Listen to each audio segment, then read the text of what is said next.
Hi, I'm Andrew Cox with FLIR Maritime. I'm here to give you a quick demonstration of the M232 camera system. We're here on Captain Dave Phillips' boat. He's a serious offshore fisherman and a FLIR brand ambassador. We recently installed the M232 networked with the Raymarine Axiom system. It's a full pan tilt system. It's our most economical, lowest price thermal camera system on the market today. The camera has full pan and tilt control, either using the hard keys on the Axiom or a touchscreen display. Camera's a pan tilt zoom camera, so I can twist in and you can see we can go all the way into a 4x digital zoom on the camera, or we can back all the way out to a 24-degree field of view. That's 24 degrees horizontal is kind of the sweet spot when you have a camera for close range navigation. It's got a wide enough field of view that you have a lot of situational awareness, but it's narrow enough so objects aren't really closer than they appear. So let's talk about the color palettes in the M232. I go to the menu here, you can see the 8 color palettes that we give you access to. It's basically 4 color palettes, and we invert each one of those.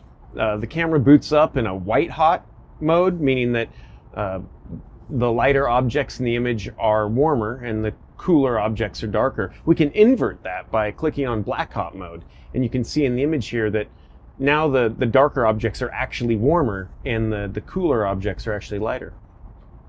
We look at some of the other color palettes we have available. The red lens, so our red hot mode. This is really good if you're trying not to ruin your natural night vision. So at night, you can use this color palette and it's not going to damage your natural night vision from looking at bright lights or anything like that at night.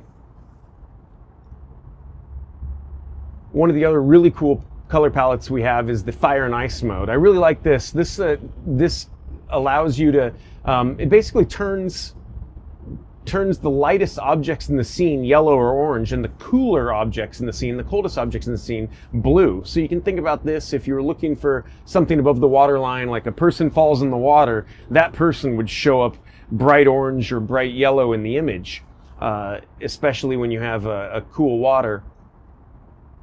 Any of the really cold objects are going to show up blue, like an iceberg in the water, something like that would show up bright blue in this image.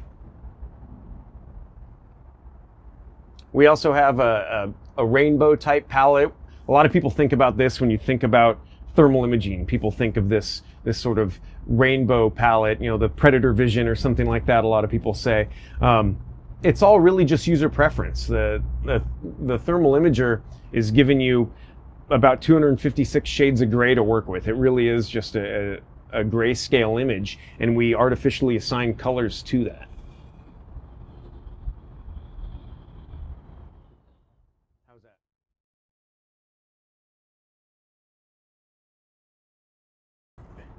All right, let's talk about some of the scene modes. If I go into the menu, you'll see 4 different scene modes that we have.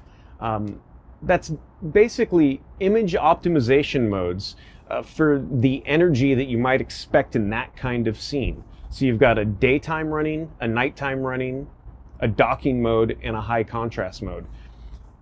As I select these, you'll see the image will kind of change just slightly, and it's kind of like adjusting the contrast and brightness on your TV.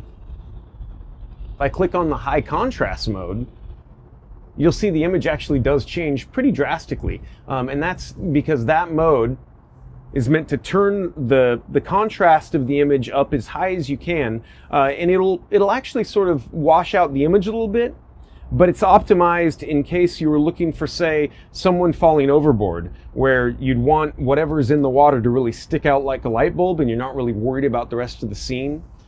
Really, this is all kind of user preference. As the scene changes, as you transition from day to night, you're going to find that some of those scene modes look better than others. So it's always good to kind of go through those and kind of decide what looks best for the image right now. We'll go back to night mode, come back out of the image, and you'll see that actually looks a lot different than it did in high contrast or daytime mode.